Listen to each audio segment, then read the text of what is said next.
بسم اللہ الرحمن الرحیم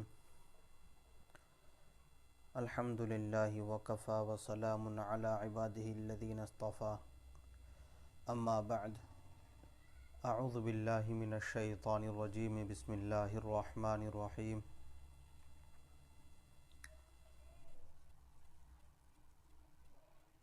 ان اللہ وملائکتہ یصلون علی النبی یا ایہا الذین آمنوا صلوا علیہ وسلموا تسلیما۔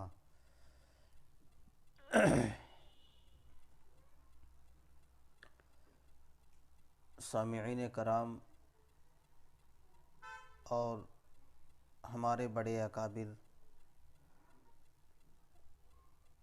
معزز ساتھیوں، آج ایک یہ قومی تہوار ہے جس کو پورا ہندوستان، پورا ورلڈ بطور خوشی مناتا ہے۔ اور یہ کیوں منایا جاتا ہے، اس کا مقصد کیا ہے، ریزن کیا ہے اور وجہ کیا ہے، انشاءاللہ تعالی آج ہم اس کو سنیں گے اور دوسروں تک بھی پہنچائیں گے۔ اس عاجز کی طبیعت بھی علیل ہے اور تقریباً ایک ہفتے سے طبیعت علیل چل رہی ہے۔ آج طبیعت میں کچھ افاقہ ہوا، دعا فرمائے اللہ تعالیٰ شفاء کاملہ عطا فرمائے، اور جو حضرات بیمار ہیں ان سب کے لیے دعا کریں کہ پروردگار عالم ان کو شفاء کاملہ عاجلہ دائمہ مستمرہ نصیب فرمائیں۔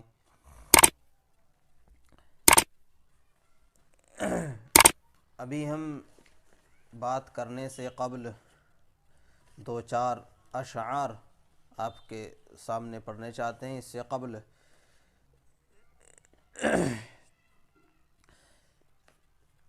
چند دن سے تھے نہایت ہی پس و پیش میں ہم، چپ ہی رہ جائیں کہ اظہار خیالات کریں، پھر یہ سوچا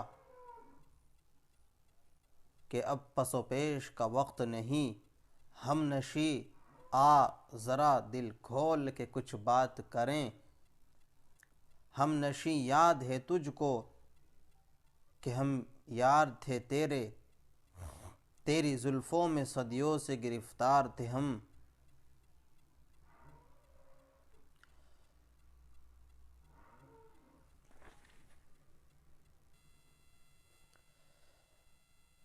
ہم نشی یاد ہے تجھ کو کہ تیرے یار تھے ہم، تیری زلفوں میں صدیوں سے گرفتار تھے ہم، سائے گل تھے تیرے چاہنے والوں کے لیے، تیرے دشمن کے لیے برہنہ تلوار تھے ہم، حسن تھا، حسن پرستی کا یہ ماحول نہ تھا، حسن تھا، حسن پرستی کا یہ ماحول نہ تھا، ایسا ماحول تجھ کو پہلے پہل ہم نے دیا، ایک سے ایک چمن تھا، چمن آرائی نہ تھی، تھا عمل پاس تیرے حسن عمل ہم نے دیا، تجھ میں پیدا کیا ہم نے نیا احساس جمال، تیری زلفوں میں طرز سے بل ہم نے دیا، ہم نے تعمیر کیا تیرے لیے لال قلعہ، تیرے ماتھے کو تاج محل ہم نے دیا۔ سامعین کرام، آپ نے چند اشعار سنے اور اب آپ کے سامنے ہم تاریخی بات پیش کرتے ہیں کہ یہ ہمارا ملک ہمیشہ سے مختلف مذاہب کا گہوارہ رہا ہے، اور یہی اس کی سب سے بڑی خوبی ہے کہ ہم سب نے مل کر اس کو دشمن سے آزاد کرایا ہے۔ ہمارے بڑوں اور بزرگوں نے برادران وطن کے ساتھ لے کر اس ملک کے لیے اپنی جانوں تک کا قربانی کا نذرانہ پیش کیا ہے، جانوں تک کو قربان کیا ہے۔ ہم سب اس ملک میں برابر کے حقدار ہیں۔ اب ہماری ذمہ داری ہے کہ اس ملک کو خوب ترقی دیں، خوب ترقی دیں، اور اس ملک کی سب سے بڑی خوبی سیکولرزم کی حفاظت کریں، فرقہ واریت، تشدد اور ظلم سے ملک آزاد رکھیں۔ ملک کے موجودہ حالات میں ہمیں مایوس نہیں ہونا چاہیے۔ اس ملک کا دستور جمہوری ہے، مسلمان اپنا فرض منصبی ادا کریں۔ ہمارے بڑوں نے جس ہوش و حکمت سے حالات کا مقابلہ کیا تھا، اس سے ہم سب کو سبق لینا چاہیے۔ آج ہمارے لیے ایک 26 جنوری کا جو دن آتا ہے، جس سے ہم لوگ واقف ہی نہیں ہیں، ہمارے چھوٹے بچے، اسٹوڈنٹس، طلبہ اس سے بے خبر ہیں، ناواقف ہیں۔ یہ کیوں منایا جاتا ہے؟ اس کا ریزن کیا ہے؟ ہم ماضی میں ہمارے علماء کرام نے کیا کیا قربانیاں پیش کی ہیں۔ یہ 26 جنوری جس کو ریپبلک ڈے، گنتنتر دیوس، اور آپ اردو میں جائیے یوم جمہوریہ کے نام سے یاد کیا جاتا ہے، یہ ہم کو ایسے ہی نہیں ملا،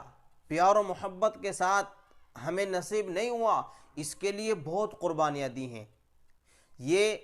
انگریز جب ہمارے ہندوستان کے اندر، ہمارے انڈیا کے اندر انٹر ہوئے، داخل ہوئے، تو 24 ستمبر 1599 لندن کی سائیڈ کو تجارت کے لیے ہمارے ملک میں داخل ہوئے، اور اس کے بعد انہوں نے اپنے پاؤں پھیلانے شروع کیے، یہاں تک کہ پاؤں پھیلاتے رہے ہمارے فتح علی خان اور صنوف یعنی فادر ولدیت حیدر علی خان، جس کو ہم ٹیپو سلطان کے نام سے جانتے ہیں، ان کا اصل نام فتح علی خان تھا اور بن حیدر علی خان، یہ میسور کے رہنے والے تھے۔ ان کا انتقال، انہوں نے قربانیاں دی، یہ لڑے، بادشاہوں کی طرح یہ لڑے، انگریزوں کے ساتھ دو بدو لڑے، تو ان کا انتقال، ان کی وفات جو ہوئی تو 4 مئی 1799 سری لنکا پٹنم میں ان کا انتقال ہوا، اور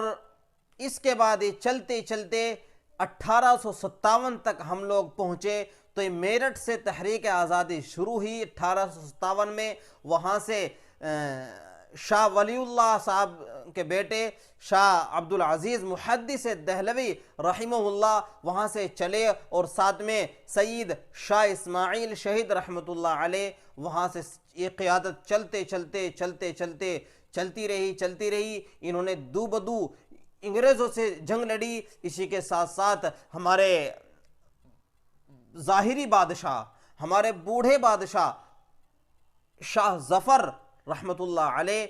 اور یہ تو ہمارے روحانی ظاہری بادشاہ تھے، ہمارے روحانی بادشاہ امام ربانی حضرت گنگوہی رحمۃ اللہ علیہ، حجت الاسلام حضرت مولانا قاسم نانوتوی رحمۃ اللہ علیہ، اور عبدالحق خیر آبادی اور صادق عظیم آبادی، یہ لڑے اور انہوں نے اپنی جان کے نذرانے پیش کیے، یہ لڑتے رہے یہاں تک کہ ان کا مقدمہ کورٹ میں پہنچ گیا۔ جب کورٹ میں پہنچا تو وہاں پر شیخ الاسلام حضرت مولانا سید ارشد مدنی رحمۃ اللہ علیہ جج کے سامنے جب عدالت میں پیش ہوئے تو 1.5 گھنٹہ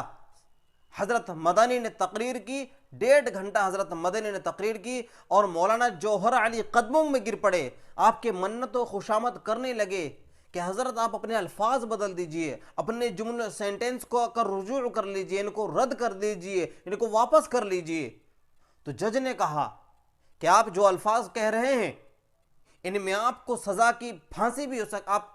آپ کو سزا بھی دی جا سکتا ہے، آپ کو معلوم ہے کہ اس کی سزا کیا ہے؟ اس کی سزا پھانسی ہے۔ تو حضرت مدنی نے اپنا رومال ساتھ میں اٹھایا اور ایسے اچھال کر کہا کہ جج، اے انگریز جج، تجھے معلوم نہیں کہ حسین احمد مدنی جب کورٹ میں آ رہا تھا، عدالت میں پیشی کے لیے آ رہا تھا، تو اپنا ساتھ کفن بھی لے کر آیا تھا۔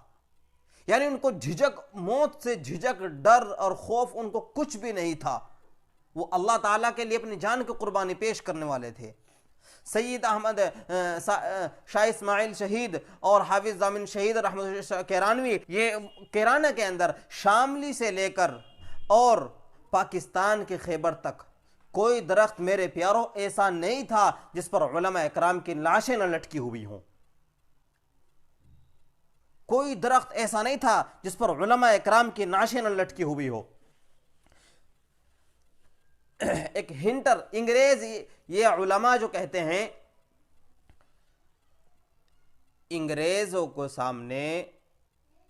جب یہ حکم ملا کہ مسلمانوں کو کیسے ختم کیا جائے، مسلمانوں کو کیسے ختم کیا جائے، تو اس کے سامنے ایک دقت تو سامنے ان کے پیش آئی، اور وہ آئی کہ 1857 کی جنگ آزادی کے بعد 1857 کی جنگ آزادی کے بعد ڈاکٹر ولیم نے، جو ہندوستان کے بہت بڑے سیاستدانوں میں سے تھا، وائسرائے برطانیہ کو رپورٹ بھیجی کہ ہندوستان کی جنگ آزادی صرف مسلمانوں نے ہی لڑی ہے، اور جب تک ان کے دلوں میں جذبہ جہاد موجود ہے ہم اس وقت تک مسلمانوں پر حکومت نہیں کر سکتے، اس لیے ان کے جذبہ جہاد کو ختم کرنا ضروری ہے. اور اس سے پہلے یہاں کے علماء اور ان کی کتاب قرآن کریم کو ختم کرنا ضروری ہوگا. چنانچہ 1861 میں انگریزوں نے 3 لاکھ قرآن کریم کے نسخے جلائے.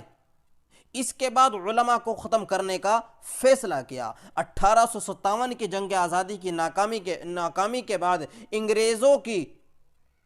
انگریزوں کی نگاہوں میں سب سے زیادہ معتوب علماء کی جماعت تھی. مولویت بغاوت قرار پائی. ایسٹ انڈیا کمپنی نے داڑھی اور لمبے کرتے والے اور مولویانہ وضاقتہ رکھنے والے ہر شخص کو پھانسی پر لٹکانے کا حکم دے دیا. صرف 15 دنوں میں تقریباً 2 لاکھ مسلمان شہید ہوئے، جس میں 51,500 علماء کرام تھے. ایک انگریز مورخ ایڈوس ٹائمز نے شہادت دی، گواہی دی کہ صرف دلی کے اندر 500 علماء کو پھانسی دی گئی. 1864 سے لے کر 1867 تک صرف 3 سالوں میں 14,000 علماء اکرام کو پھانسی کے تختے پر لٹکا دیا گیا. اور دلی کے چاندنی چوک سے لے کر خیبر تک کوئی درخت ایسا نہیں تھا جس پر علماء کی گردنیں نہ لٹکی ہوئی ہوں. 1857 کی بغاوت کے بعد مسلمانوں پر انگریز اس طرح ٹوٹ پڑے جیسے وہ ان کے اصلی دشمن اور سب سے خطرناک حریف ہوں. مسجد کے صحن میں مسلمانوں کا قتل عام کیا گیا. ہزاروں عورتیں فوج کے خوف سے اپنی عزت بچانے کے لیے کنویں میں کود پڑی. لال قلعہ اور جامع مسجد کے درمیان واقع مسجدوں، بازاروں، خانقاہوں کو مسمار کر دیا گیا. عزیز ساتھیوں، آپ کو ہم کیا بتلائیں، اور آپ سب ہسٹری پڑھنے کی ضرورت ہے، ہم سب کو تاریخ کا مطالعہ کرنے کی ضرورت ہے، اسٹڈی کی ضرورت ہے. ہماری آنے والی نسلیں وہ کیسے باخبر ہوں گی، کیسے ان واقعات سے واقف ہوں گی جب ہم ان سے واقف ہی نہیں ہیں. ہمیں چاہیے کہ آپ انہیں نسلوں کو بتائیں، اپنے بچوں کو بتائیں، اپنے چھوٹے چھوٹے معصوم بچوں اور معصوم طلبہ اور اسٹوڈنٹس تک یہ بات پہنچائیں کہ ہمارے علماء نے، ہمارے بڑے نے، یہ جو جنگ ہوتی رہی ہیں، اس میں ایک واقعہ میں آپ کو بتلاتا چلوں کہ جب ان کو گاڑی میں ڈال دیا گیا، ہو اللہ اکبر، 1861 62 63 یا غالباً 1862 63 64 کا واقعہ، اللہ، جب ان کو حضرت مدنی کو اور ایک مولانا محمد علی جوہری کو جب ان کو ٹرین میں ڈالا گیا، جب یہ ٹرین میں چکی پیستے تھے، تو جب یہ رہا ہو کر واپس آئے، ان کے بچوں نے پوچھا کہ ابا یہ کیا ہو رہا ہے، یہ کس چیز کے نشان ہیں آپ کے سینے پر، آپ کے چیسٹ پر، آپ کی پیٹھ پر، اور آپ کے ہینڈز پر، آپ کے ہاتھوں پر، اور آپ پوری باڈی پر، پورے جسم پر آپ کے کس چیز کے نشان ہیں؟ تو حضرت مدنی نے فرمایا کہ بیٹا یہ نشان جب ہمیں ٹرین میں ڈالا گیا اور ٹرین میں ہمارے پیروں کے اندر اتنی لمبی لمبی میخیں اور کیلیں گاڑ دی گئی. جب ہم ٹرین کے اندر انٹر ہوئے تو اتنی لمبی لمبی کیلیں گاڑ دی گئیں جو ہمارے پاؤں پر چبھتی رہتی تھی. اور جب ہچکا آتا, بریک آتا, پاور کے ساتھ بریک لگتے, تو جب ٹرین میں ہچکچائی آتی تو ہم ایک دم آگے سے پیچھے ہو جاتے, اور جب آگے گرتے تو آگے بھی کیلیں گاڑی ہوئی تھی, اور پیچھے گرتے تو بھی کیلیں گاڑی ہوئی تھی, اور اگر سائیڈ میں گرتے تو دیواروں میں جو سائیڈ کے چاروں طرف بندش ہوتی ہے, دیواریں ہوتی ہیں, تو کھڑکی ونڈو جو ہوتی ہے ان پہ بھی کیلیں گاڑی ہوئی تھی, تاکہ جہاں بھی ہم گرے ان کو سکون ہی نہ ملے. جب ان کو جیل میں ڈال دیا گیا, ٹرین سے لے جا کر ان کو جیل میں ڈال دیا گیا, جب جیل میں پہنچے تو انگریز نے ان کو سزا سنائی کہ ان کو کل کو پھانسی کے پھندے پر لٹکا دیا جائے. تو ان علماء نے پوری رات خوشی کے ساتھ گزاری کہ کل اللہ سے ملاقات کریں گے, اللہ کا دیدار نصیب ہو جائے گا. یہ کرتے رہے یہاں تک کہ جب جج کو معلوم ہوا کہ تو خوشی منا رہے ہیں, پھانسی کی سزا سننے پر یہ علماء مسلمان تو خوشی منا رہے ہیں, لہٰذا سزا کو ملتوی کر دیا گیا. ایک ہندو پنڈت,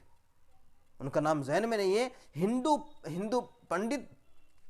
جو تھے, تو وہ جیل میں حضرت مدنی کے ساتھ جیل میں تھے, اور جب حضرت مدنی کے ساتھ 3-4 دن جیل میں رہے اور جیلر سے کہا, جیلر سے بات چیت کر کے انہوں نے اپنا کمرہ چینج کرایا, اور جب کمرہ چینج کرایا تو حضرت مدنی پریشان ہو گئے کہ ان پنڈت صاحب کو کیا ہوا, یہ کیوں مجھ سے پریشان ہو کر. تو یہ ان کے پاس ملاقات کے لیے گئے اور فرمایا کہ شاید آپ کو مجھ سے کچھ پریشانی ہوئی ہے, کچھ دقت آئی ہے, اس لیے آپ کمرہ چینج کر کے دوسری طرف پہنچ چکے ہیں. تو پنڈت جی نے فرمایا کہ نہیں, بات یہ نہیں ہے, بات یہ ہے کہ آپ کے اخلاق و عادات سے, آپ کی اچھائیوں سے میں اتنا واقف ہو گیا کہ اگر میں 2-3 دن آپ کے پاس اور رہا تو مجھے مسلمان بھی بننا پڑے گا. یعنی میں آپ کی طرف, میرا دل اتنا کھینچا جا رہا تھا, یہ قلب آپ کی طرف اتنا کھینچا جا رہا تھا کہ بس دل چاہتا تھا کہ ابھی مسلمان بن جائیں. اور آپ کو ایک بات اور آخر میں بتاتا چلوں, جو ہمارے ہندوستان کا فلیگ ہے, ہاں, جنگ آزادی میں سب سے پہلے, جنگ آزادی میں جنہوں نے سب سے زیادہ پیسہ خرچ کیا وہ حاجی عثمان صاحب ہیں. اور اسی طرح سب سے پہلے یہ جو ہمارا انڈیا کا فلیگ ہے, جھنڈا ہے, اس کو ڈیزائن کس نے دیا, یہ 3 طرح کے کلر کس نے دیے, اس کو بنانے والی بھی مسلمان مسز ثریا طیب بلون حیدرآباد, جو کہ حیدرآباد کے رہنے والی تھی, مسز ثریا طیب. انہوں نے اس فلیگ کو, ہندوستان کے جھنڈے کو ایجاد کیا, اس کا آغاز کیا, ڈیزائن اور کلر وغیرہ بھی مسلمانوں نے ہی دیے. تو عزیزو, ہم سب کو تاریخ پڑھنے کی ضرورت ہے, اور باقی یہ اتنی لمبی تاریخ ہے, آزادی ہند کی تاریخ طویل ہے. آپ سے گزارش ہے کہ آزادی ہند کی تاریخ بہت طویل ہے, بہت چھوٹے بڑے معرکے اس میں پیش آئے, اور ان گنت علماء اور مسلمانوں نے اس کے لیے قربانیاں پیش کی, قربانیاں دیں. ان تمام کا احاطہ اس مختصر تحریر میں اور اس مختصر بات چیت میں نہیں کیا جا سکتا. اور انشاءاللہ تعالی حضرت ٹیپو سلطان رحمہ اللہ اور دیگر علماء کرام, ہمارے دیگر بڑے علماء کرام کی قربانیاں انشاءاللہ تعالی الگ الگ ٹاپک کسی وقت آپ کے سامنے انشاءاللہ پھر بیان کیا جائے گا. اور آپ کو پھر بتاتا چلوں کہ تاریخ بہت طویل ہے, لمبی ہے, اس مختصر سے وقت میں آپ کے سامنے پیش نہیں کی جا سکتی. درخواست یہ کہ اپنے معصوم طلباء کو, بچوں کو بتائیں, اور ریپبلک ڈے اور گنترتا دیوس, سوتنتر دیوس, یہ جتنے بھی ہمارے زندگی میں آتے ہیں ان کو آپ جو ہے قربانی پیش کریں. اور ہندو, مسلم, سکھ, عیسائی آپس میں سب بھائی, آپ اس شعر کو بار بار سنتے رہتے ہوں گے, تو یقیناً یہی ہے کہ ہم آپس میں ایک ہیں, آپس میں ایک ہیں. یہ جو ہمارا 26 جنوری 1950 میں یہ جو دن ہوا تھا کہ جو ہمارے قانون لاگو ہوئے تھے 1950 میں, یہ کنہوں نے دیے تھے؟ ڈاکٹر بھیم راؤ امبیڈکر صاحب نے یہ دیے تھے. ڈاکٹر بھیم راؤ امبیڈکر صاحب نے ان قانون کو لاگو کیا تھا, اور یہ کہا تھا کہ اس میں کسی ہندو مسلم کو نہیں دیکھا جائے گا, اس میں صرف اور صرف انسان کو دیکھا جائے گا, انسانیت کو برقرار رکھا جائے گا, انسانیت کو برپا رکھا جائے گا. تو انشاءاللہ ہم اپنے بچوں کو یہ عزم کریں، عہد کریں کہ اپنے طلباء کو بتائیں گے، اپنے اسٹوڈنٹس کو بتائیں گے، اور یہ ہمارے پاس اچھا موقع ہوتا ہے۔ بڑوں کو چاہیے کہ 5-10 منٹ اپنے اولاد کو، فیملی ممبرز کو اور اسٹوڈنٹس و طلباء کو بتاتے رہیں، ان کو اس چیز سے باخبر کرتے رہیں۔ انشاءاللہ تعالی پھر ملتے ہیں۔ السلام علیکم ورحمۃ اللہ۔